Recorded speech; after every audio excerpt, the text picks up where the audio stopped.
Good evening, angels. This is your host, Rachel Angel Eyes Watkins, and welcome to tonight's show. I am very excited to introduce to you, audience, Patrick Kilpatrick. And tonight, we're going to discuss his book, Dying for Living. Patrick, welcome to the Angel Eyes Work show. Thanks very much for having me. Oh, How are I you? am excited that you are here with us on tonight. After I read your book, I was oh perplexed to say the very least. The subtitle You of your were book, what? I didn't perplexed, hear the one word. You were what? perplexed for sure. But Oh, perplexed. Okay. yes, I had to remember that in Hollywood, as you have so eloquently written, everything is not as it seems. So, first and foremost, for the Angel Eyes Works audience, could you tell us a little bit about Patrick Kilpatrick, the man, before we go into your upbringing? Well, Gore Vidal is famous for, they asked him the same question and he said, it's never enough. So the man, The I man. you know, I think the central thing, I believe in delivering the goods in whatever endeavor you're doing, whether it's writing or acting or um, in a relationship or fatherhood. It's I think for men or women that's the case. You need to deliver the goods one way or the other. Deliver the goods. So, Yeah, I so, mean, you can't be a surgeon and not deliver the goods. You can't be an actor. There's nothing more insidious, as I said in the book, than an actor who gets the job and then doesn't deliver the goods. That's absolutely. what you're there for. You're not, I mean, it's great to be diplomatic and friendly and all of those things, but you're not really centrally there for those things. You're centrally there to deliver the goods, whether you're a fireman or a cowboy or, a social worker or whatever it is. Absolutely. Absolutely. So, you were born and raised in Virginia, correct? You're for, I was born and raised in Virginia and Connecticut. okay. Um, my father founded Cigna Corporation after having been a World War II underwater demolition team fellow, and then a decorated war hero. And then after the Korean conflict, and I was about 6 years old, he moved the family to Connecticut. So I Okay. kind of bopped back and forth between Virginia and Connecticut. Okay. So, do you consider yourself a Yankee or just, a good old Southern farm boy? I consider myself a Virginian. Okay. Uh, with a lot of New England overtones, Okay. which I think was really a blessing because they're two flip sides of of a same sort of American coin in a lot of ways. Connecticut is a bunch of little towns, and it goes back to pre-revolutionary times. And Virginia, of course, has all of the representational democracy environment that started with the founding fathers and the revolution itself. And then, of course, it has all the Civil War stuff and capital of the Confederacy kind of thing that Right. took place. So it was, I would say I was very well versed in American history by growing up in those two places. Um, the Virginia experience, because of going to Woodbury Forest, which, by the way, is the same school Beto O'Rourke attended, um, was very much a sort of elitist environment, I would say, Right. a little bit more so than the Connecticut thing, which, even though it was the Gilbert School was a fine school, it was a bit more inclusive and a bit more, uh, it was co ed. Right. And then, of course, I went to the University of Richmond, uh, as an undergraduate, and then went to New York University for graduate school. So I was always sort of bopping between the North and the South. Yeah. And so, okay, let's talk a little bit about your upbringing. Your Yeah. dad was a Navy man, and your mother was highly educated. Highly educated. Miss Faye, I'm who, having a little bit trouble hearing your fidelity, but okay, my mother was what? highly educated. Yeah, they always put an emphasis. Neither my father or my mother came from money. Um, Right. my father, my maternal grandfather had been started sweeping the railroad tracks during the Depression and ended up an engineer. And my father's family were farmers from Louisiana. So they put a high premium on education, and it was through education that they really um, rose in society, and how my father ended up founding Cigna Corporation. So, yeah, education and linguistics and languages were very much a premium. My mother, who was very ambitious, certainly looked at education as an upwardly mobile methodology. Do you feel that that was your ticket into the Hollywood scene? Like, do you feel that you would have made it to Hollywood and thrived as you have without an education? Um, I don't think one can. I mentor and teach a lot of young actors, as well as actors of and directors and writers and producers of all ages, and I always stress a broad-based education for someone, because it allows you to be um, more linguistic in your improvisational stuff work. It also, knowing great writing certainly elevates your sensibilities, and all of those things chemically make you a better actor. There are some people who've come from very what you would call sort of humble beginnings as far as education goes, and they've still gone on and had great acting careers. I think a good education, wherever you've come from, is a really good thing to have. I mean, I think Jodie Foster did it really well, because even though she was a child actor, she went to, I believe she went to Yale. Um, but it helps to be an educated person. I think in any walk of life, it really does. Now, that doesn't mean that you're going to be successful. There are people who have gone to Juilliard, which is probably the finest theatrical school in the world, and Yale School of Drama, another one, and they didn't work. Acting really comes down to drive and what your physical equipment is, and whether you master auditions uh, principally. But Yes. once you're going along, let's take a very rudimentary example. Let's suppose Okay. you're in some not so fully realized films when you first begin, scripts, and if you have an education, you can improv and come up with better lines for yourself. You take a guy like Billy Bob Thornton. I could tell he was a writer before he made it big with Sling Blade, because he always had the best lines in some not so great movies. Um, Okay. Alec Baldwin's another guy who seems to have the best lines in most of the movies that he's done.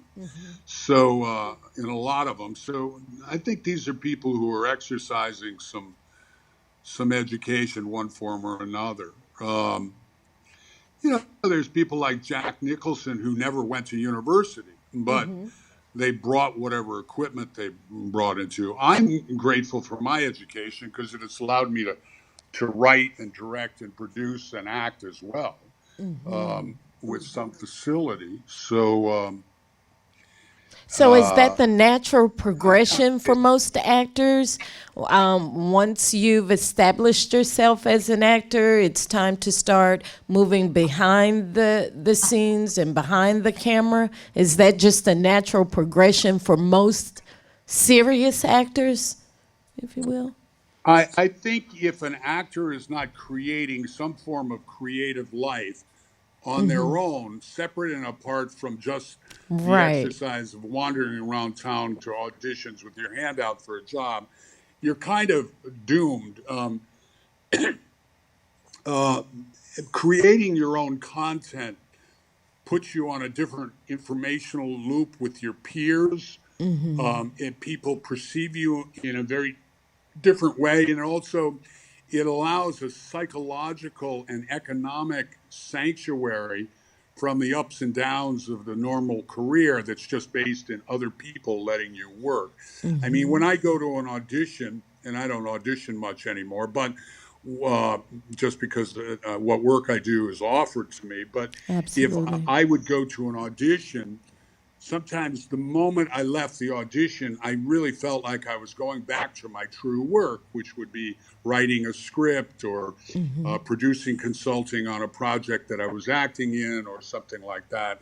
So I think there's a look, if acting slows down and it slows down for everybody, then I'm teaching and I'm writing and I'm doing my book, and I think you have a personal responsibility to create some A-list content for yourself, and it doesn't really matter where in the stepladder food chain you are. If you're Ben Affleck and Matt Damon, and you can't get arrested, you write Goodwill Hunting. If you're Absolutely.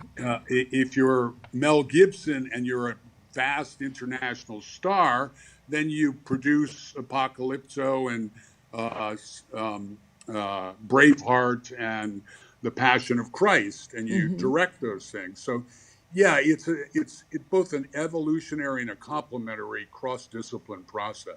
Oh, okay, great. So, growing up, in the book, what I found startling, of course, Say was again. what I found to be startling in your book was, the immense sexual overtone in your writing. Okay, very, very direct. Do you think is that just the way it is in Hollywood? Like, your sexual inhibitions are thrown out of the door, and you just, you know, you're open to all of those experiences. Well, I was always a kind of a bold person. That's just me. Right. There are some great actors who are quite shy, at least at some point in their lives. I just was always very physically bold, whether it was in sports or verbally bold in speaking. I try to do it with some finesse and some entertainment value, but that's just me. I'm a Leo and I'm dramatic, I guess, and I'm big. And Michael Madsen once said, "You're big and you can get away with saying whatever you want to." So the sexual overtones is it's an individual thing. I mean, I think. Okay. Hold on, we're running into a connection problem. Are you still there? I am still here. Well, verbally, there you go. Okay. I it's just me. I don't know whether I was because of my mother's infidelity, if I was reared in a hypersexualized environment, but I think not. I think you just come out of the womb to some extent embodying whatever you embody. Okay. Uh, you have to remember, I came of age in the 60s and the 70s, and those are certainly free times. But I suspect I would have been just fine growing up in Louis the XIV's time too. This is Um, true. it was just me at a very early age of 13. I knew I wanted to hang around with girls, and I wanted to be successful in that interaction. Right, right. So from 13, I mean up until now, those experiences has produced a lot of your understanding of the human dynamic, or whatever the case may be. What do you teach your young actors about coming to Hollywood and maybe encountering some Me Too moments, if you will? Right. Well, it happens either male or female, one way or Right. the other. And frankly, it's not just Hollywood. Look, let's suppose you're a beautiful woman like yourself. You're going to confront these things in society, in culture. So I think how you learn to handle that is a personal thing, and it's also a necessity. Um, uh, if I had a daughter, I try to instill in her as much integrity and strength as possible because you're going to run into these things. A skillful person learns how to laugh at these things, yet deflect them.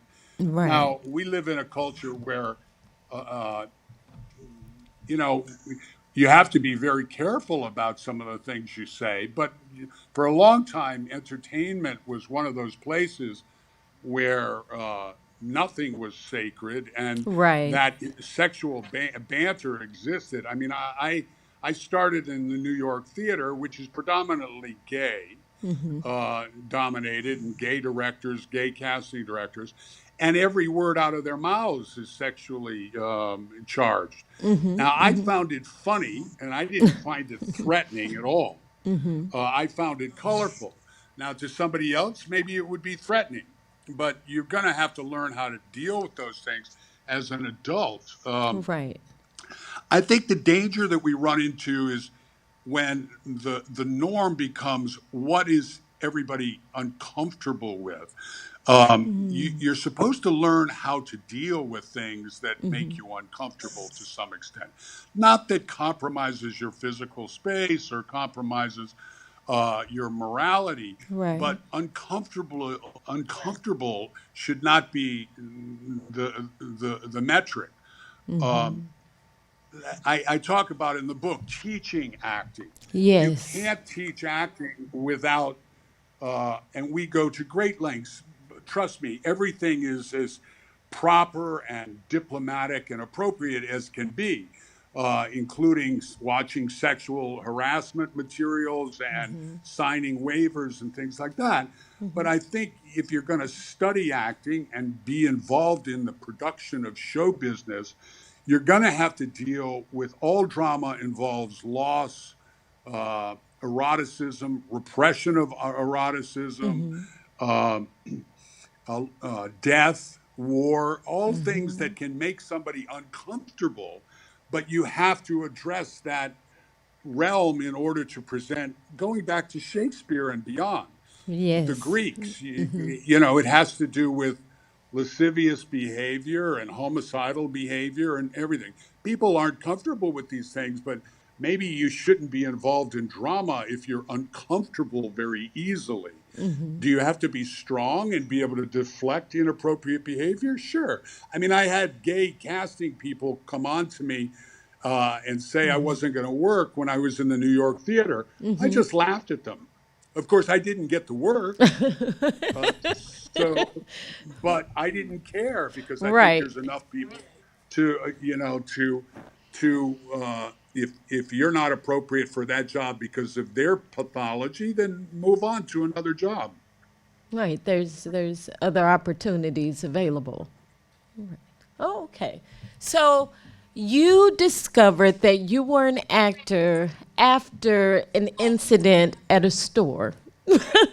When you went in, the clerk was asleep in the car. You went into the store, you took the money, you came back, tapped the clerk on on the shoulder and let them know that you were ready to check out, and he discovered that the money was gone and called the cops. You decide to just stare at the cop and lie, and voila, you're an actor. Did you Well, know? that's in retrospect. I was a Okay. 14-year-old.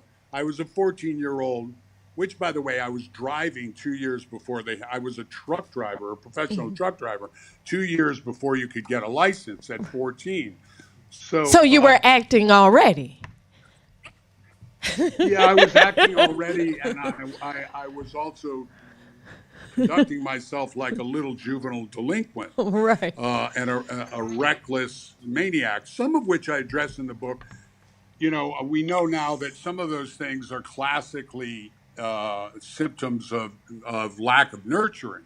But I don't want to blame my parents. They nurtured me in many wonderful ways and not so well in others. But the truth is, I was a really exuberant, reckless child. Yes. And going well into, somebody once said I traded motorcycles for acting. Um, the I was just exuberant and an opportunist and a thief. And so at that juncture, and I think some of that is experimentation. Can you hear me? I can. Because I lost your picture. Okay. There you go. Okay. I was, I think partly because I couldn't follow my mother's moral code because of her mental illness and her infidelities, that I had to set out to find my own moral code. I actually think that I'm probably one of the more integrity based people that you'd meet out here in Hollywood now because I've sorted out all of that stuff. But the truth is, at 14, it's not unusual. I think, No. No. people No. go through their shoplifting phase or whatever it is. And I just think I was very smart at it. I never got caught because I was intelligent about whatever crimes I were committing, and I didn't talk about them. One thing I realized is people. So now I wrote a book about it, but of course the statute of limitations has passed a long Right. time ago. But I mean, it's a great blueprint for anyone who's looking to create a new life in acting, for sure. So, That and training and a certain sensibility. Look, I think a lot of actors are very natural. I think you can also learn how to do it. Nobody had to teach Marlon Brando how to act. But there this are is other true. true. actors who were not particularly good at it when they began, and they became terrific actors, like Sigourney Weaver. You Okay. know, um, so it's not rocket science; it's a creative methodology. So you used your early experiences to help you become a better actor yourself. You talked about how during an audition, to make sure that the casting director was familiar with you, you would, recall, your experiences of old and draw on those. What methodologies do you give to your students so that they can build that Well, rapport? one of the tenets of acting is the more personal and specific you make it, the more powerful, truthful, and resonant will be your performance. Okay. So if particularly, let's say the script says you get off of a motorcycle. When you audition, what are they doing? They're judging your ability to use your imagination. So Okay. you don't have a motorcycle there in the room with you.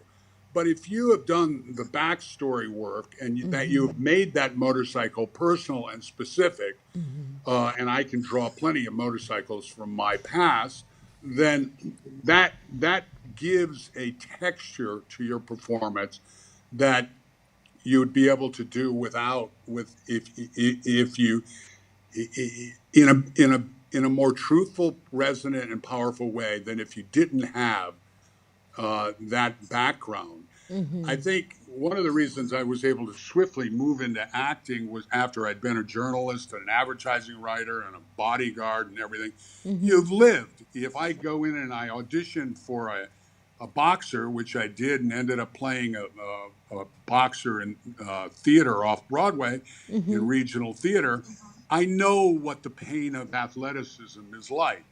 I know what conflict on an athletic field is. And so They go, "You went down to a gym and studied the boxers, didn't you?" No, I already knew what it was. I had lived. So I was able to make those things personal and specific. Okay.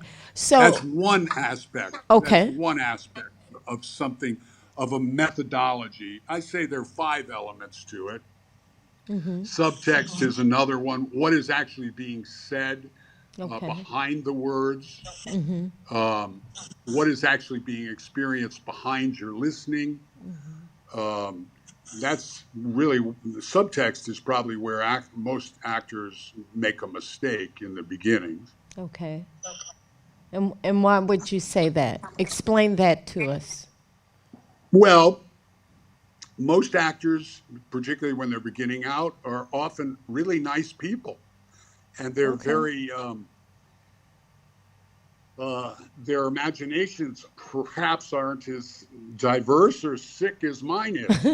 So they I figured out a long time ago the imagination is a wonderful thing. It's behavior that counts. You can imagine killing a lot of people. That's very different from actually killing a lot of people. But, and you have the right to imagine whatever you wish.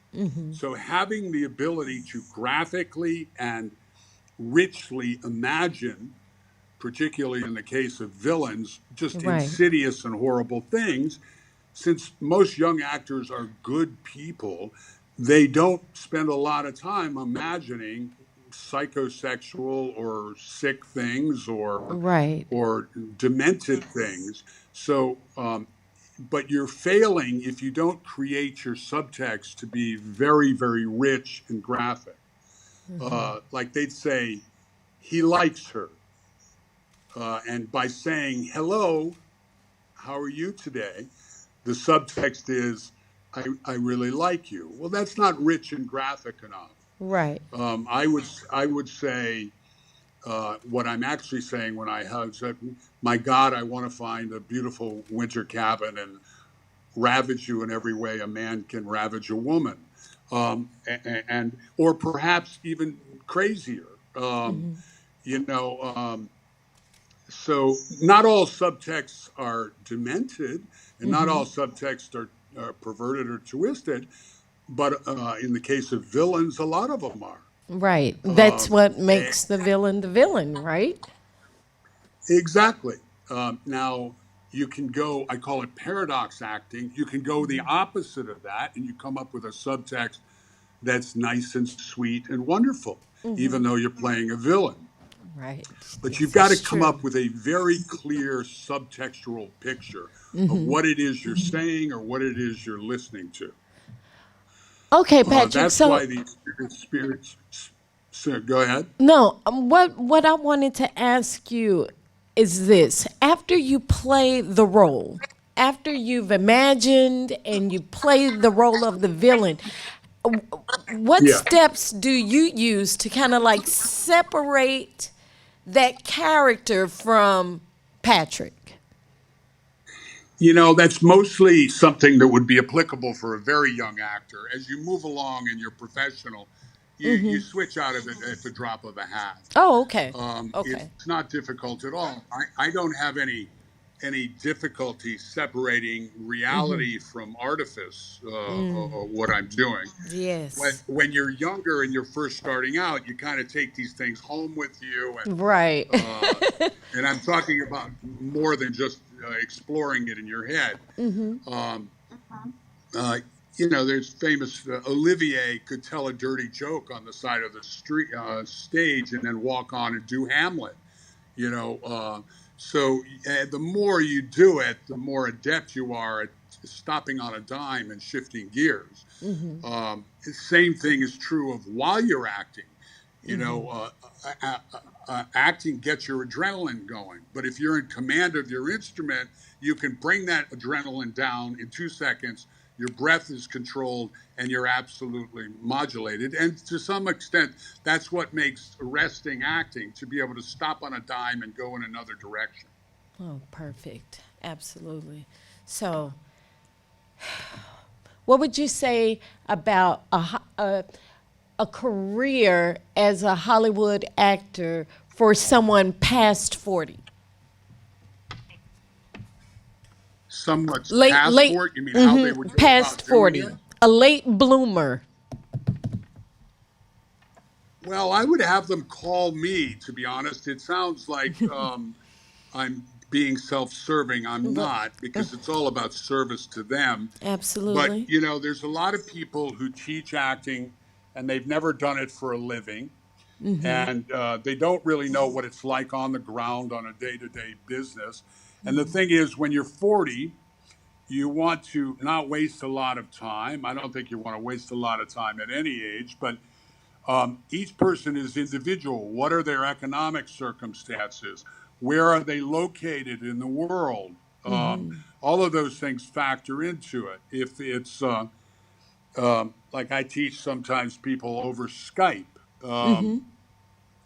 but you need somebody who's knows what it's like to be at the front. Who do you want to go to war with? A captain who's been at the front or a sergeant who's been at the front? Or do you want to go with somebody who's theoretical? The vast majority of acting schools teach scene study. That's about 1/10 of what you need to do to launch a career. So, and they make no bones about it. Say the Beverly Hills Playhouse. They don't teach auditioning. They don't teach uh, preparing your strategic materials to communicate with agents. They don't teach you thick pictures and how to make arresting pictures or to operate social media or to write a script or Absolutely. to and mount your own productions. All of which are things that you have to have a lot of fun with, but you need to bring that up to an A-list level because you're competing against people who are at an A-list level. It's a very competitive deal, particularly now with digital submissions. So they're getting $3,000-$4,000 submission, 3,000-4,000 submissions per job. You've got to be so prepared to bang down every audition and to attract the attention of agents, or you're not going to get it launched. Absolutely. So, if 3,000 people are auditioning, what is that Three it? thousand people aren't. Well, Excuse me. well, Three thousand people aren't. or They're submitting. being submitted for the part. Okay, so they're submitted for the part, right? Yeah. 3,000 people. What is the it factor? What is that thing that most casting directors are looking for? Well, I tell my students and that the first thing they need to worry about is be a brilliant actor. If you're a brilliant transformational actor, then the universe is going to line up behind you. It sounds like hocus pocus, but don't worry about Ah, getting an agent. Don't worry about getting in the union. Worry about being a transformational, brilliant actor. It's going to line up for you if you do that. And out of that, if you're a transformational, brilliant actor, you're going to be a transformational, brilliant auditioner. And that's what we teach people how to do. Now, I introduce a lot of people to my agents when they get that transformational thing, um, and we hire people for our own projects when they get to a certain point or they fill a slot. It's simple. Become a brilliant transformational actor. And that's, again, not rocket science, but it's learning the methodology and doing the work every time so that you're so good when you audition that if you don't get that part, they create something for you 2 weeks later. I love it. I love it. And I love your story. I love your upbringing. And just for the record, Faye is my heroine. Faye is Perfect your what? heroine. She's my shero. You mean my mother? Yes, your mother.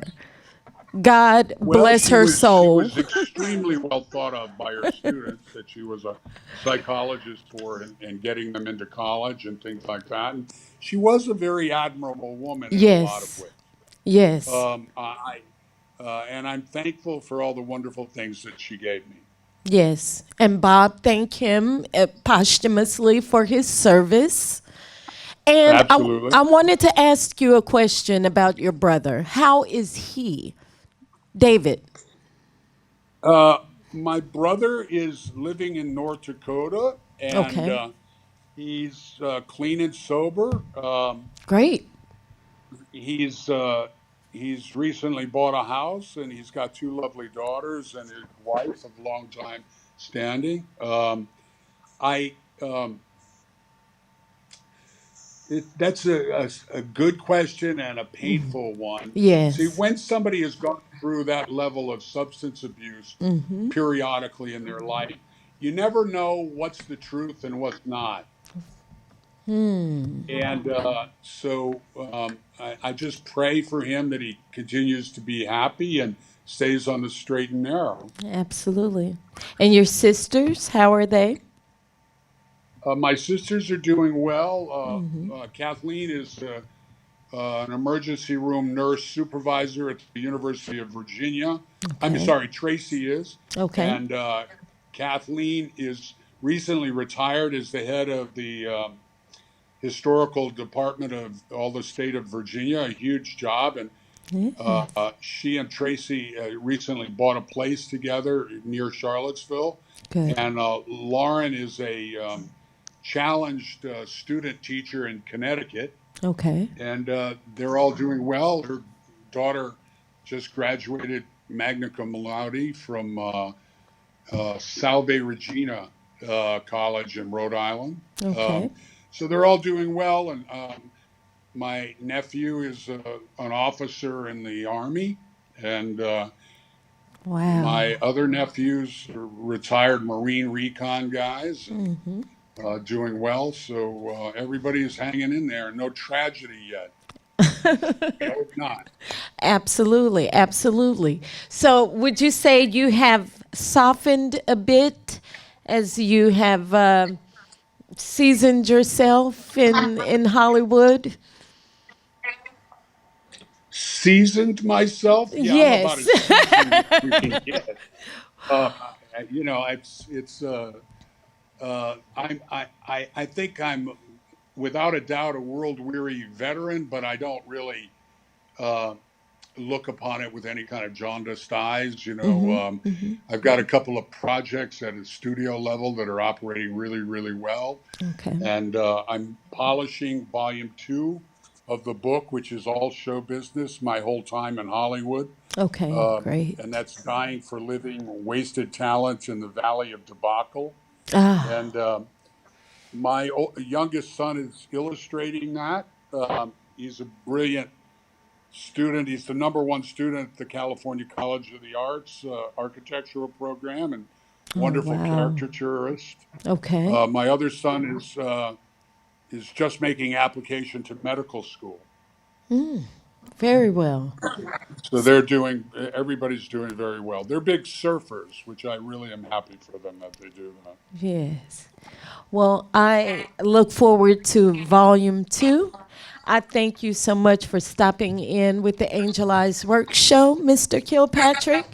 And until next time, as we Yeah, like to say, if I can just add that people can get the book on yes, Amazon.com and Barnes and Nobles, and if they want an autographed copy, they can go to PatrickKilpatrick.com, yes, and we'll get one right out to that. There's hardcover, there's paperback and Audible and Kindle and all of that, and we have 100% 5-star reviews. Love for yes. anyone to review the book, and it got a Best of LA award, which I'm very grateful for. In fact, it was just voted number 9 of the 11 books any 30-year-old should read, which which I'm really grateful for as well. Absolutely, I'll absolutely. be at Aspen Grove Tattered Bookstore August 28th, and at the Telluride Film Festival at Between the Covers Bookstore September 2nd. And there's something coming in Livingston, Montana, and Jackson Hole and Bozeman, Montana. I call it the Great Fly Fishing and Book Signing Expedition. Okay. So I'll be up in the Rocky Mountains at the end of the summer. Absolutely. And can Oh, anyone? I Yes, should tell yes. you also, Catalyst. I'm going back to that, where no snickering now. I play a pedophile Catholic priest, um, and I think it's going to be a really interesting movie. And Nightwalk, uh, another interesting thing with Sean Stone, Oliver's son, Okay. uh, Yes. just premiered at the the Moscow International Film Festival. So look for those two films, Nightwalk and Catalyst. Okay. Nightwalker and Catalyst. Okay. Well, look for Yeah, them. I can't wait to see them. And so, one more thing, how if sure. anyone's interested in your acting um, classes, how should The they te- contact the you? te- yeah, I'm very accessible. They can go to Patrick Kilpatrick on Facebook. Okay. They can Twitter. I'm Pat Kilpatrick uh, on Twitter. Let's see. They can certainly contact me through patrickkilpatrick.com. Okay, for sure. Well, Mr. Kilpatrick, thank you again. And as always, be Thank you so much. blessed in Jesus' name. There you have it. Amen. Amen. Cheers. Oh, thank you, angels, for tuning in. And until next time, blessings. Take care. Take care. Cheers.